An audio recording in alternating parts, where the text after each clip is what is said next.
वो जो कल का भोजन है वो हमको सदा सदा के लिए पीड़ा देगा, और वो ड्यूटी मुख्यमंत्री आदित्यनाथ। तब जो धर्माचार्य हैं आप जैसे लोग, वो कल शाम तक श्रद्धांजलि भी नहीं दे सके, मृतात्माओं के प्रति संवेदना भी नहीं जता सके।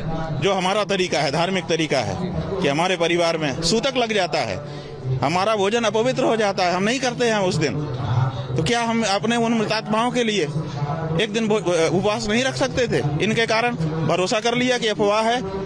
हम लोग हर जगह जाके तो देख नहीं पा रहे हैं, और सब जगह जाने भी नहीं दिया जा रहा था। सारे तो रोड ब्लॉक थे, सारे तो पुल खाली थे, किसी को कहीं जाने आने दिया नहीं जा रहा था। तो ऐसी परिस्थिति में हम लोग स्वयं जाकर के तो पता नहीं कर सकते थे। एक सोशल मीडिया का सहारा था, और आदित्यनाथ जी को सबसे प्रामाणिक सूचना का स्रोत हम लोग मान रहे थे कि वो तो अपने एक्स पर जो लिखेंगे स्वयं लिखेंगे और सच ही लिखेंगे, वो उनसे तो झूठ की आशा ही नहीं थी। लेकिन जब उन्होंने पूरे दिन मृत्यु को छुपा करके रखा, और बाद में पता चला कि नहीं ये तो रात को ही घटनाएं घट गई थी, बाद में पत्रकारों ने बताया कि हमारा नाम मत बताइएगा, 58 शव यहाँ रखे हैं, मोर्चरी में इतने का पोस्टमार्टम हो चुका है, इतने का हो रहा है। ये सब जब सूचना व्यक्तिगत रूप से आने लग गई शाम को, जब ये हुआ, तब हम लोगों को कितना कष्ट हो रहा है। जी, एक अंतिम प्रश्न ये है कि इस तरीके का, अभी तो मेला लगभग 1 महीने है, 26-27 दिन है, इस तरीके की घटनाएं दोबारा ना हो, इसके लिए क्या सुधार किए जाने? भाई यही सबसे पहले हम लोगों ने, कल जब घटना की सूचना मिली, आप लोगों से 1-2 लोगों से हमारी बात हुई, हमने कहा भैया, उन्होंने पूछा आपका क्या कहना है, हमने कहा हमारा इस समय कुछ नहीं कहना है, हमारा इस समय यही कहना है कि जो हो गया उसको रोक लिया जाए, और आगे ना हो इसके बारे में तत्काल उस तरह की व्यवस्थाएं मिलकर के बना ली जाएं। अब यही बात कही गई, कुछ भी नहीं कहा हम लोगों ने कल, क्योंकि वक्त की वही जरूरत थी। तो अब चूंकि घटना हो चुकी है, तो सबसे पहले अब ये है कि अगर ये मुख्यमंत्री रहेंगे महोदय, तो फिर घटना होगी, और घटना को छिपाएंगे, ये लीपापोती करेंगे, और आप लोगों को साथ लेंगे, आप लोग सद जाओगे, आप लोग भी उस तरह से नहीं बता पाओगे। क्यों? अजी, हम लोग तो कल सुबह 4 बजे से लगातार सीधी तस्वीरें दिखा। हम आपके ऊपर आरोप नहीं लगा रहे हैं, लेकिन परिस्थिति यही है। आप देखिए, मैंने आज सवेरे उठ करके दैनिक जागरण अखबार हमने पढ़ा, एक पृष्ठ केवल पढ़ पाए।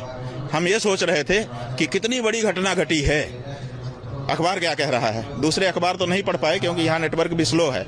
हमने सोचा कि दैनिक जागरण एक अच्छा अखबार माना जाता है, उसको पढ़ते हैं। तो उसका फ्रंट पेज केवल एक पेज खुल पाया, तो उसको हमने पूरा नेशनल वाला जो अंक है वो हमने पढ़ा, और उस अंक में ऊपर बहुत सुंदर स्नान की फोटोग्राफ्स हैं, बहुत बढ़िया शीर्षक लगा हुआ है, और फिर एकदम नीचे जा करके इतने छोटे में एक फोटो है जिसमें कुछ भगदड़ है, और उसी में इतनी चीजें लिखी हुई हैं। आप बताइए, ये अगर प्रेस नहीं मिला हुआ है, ये हो सकता है? इतने सारे लोगों की मृत्यु यहाँ पर हो चुकी है, और प्रेस जो है ऊपर दिखा रहा है कि बहुत सुंदर स्नान हो रहा है, बहुत बढ़िया, इतना बड़े बड़े फोटो छाप रहा है। आंकड़ों में हेराफेरी की नहीं, आंकड़ों की बात तो अभी है ही नहीं है। अभी तो समाचार की प्रमुखता की बात है कि कौन सा समाचार प्रमुख है। अगर घटना हुई है तो घटना प्रमुख हो गई ना। लेकिन एबीपी न्यूज, महाराज जी, एबीपी न्यूज ने कल सुबह 4 बजे से लगातार अलग अस्पताल से लेकर घटनास्थल तक सारी चीजें लाइव दिखाई। यही है कि अगर आप लाइव दिखा रहे थे तो आप झूठ हो गए थे। जब 10:10 पर हमारा मुख्यमंत्री स्वयं बोल रहा है, जो कि सर्वे सर्वा है इस मेले का, जब वो कह रहा है कि 30 लोग घायल हुए हैं, इतने लोगों का इलाज गंभीर चल रहा है, अफवाहों पर ध्यान मत दें, तो इसका मतलब आप लोग जो दिखा रहे थे वो झूठ दिखा रहे थे। आप तो खुद झूठ हो रहे हो। तो ये ऐसा क्या कोई मुख्यमंत्री को करना चाहिए? और क्या ऐसे मुख्यमंत्री को पद पर बने रहने देना चाहिए? हमारी राजनीति का कोई हमारा प्रश्न नहीं है, लेकिन नैतिकता का प्रश्न है, संवेदनाओं का प्रश्न है, भावनाओं का प्रश्न है, आध्यात्मिकता का प्रश्न है, धार्मिकता का प्रश्न है।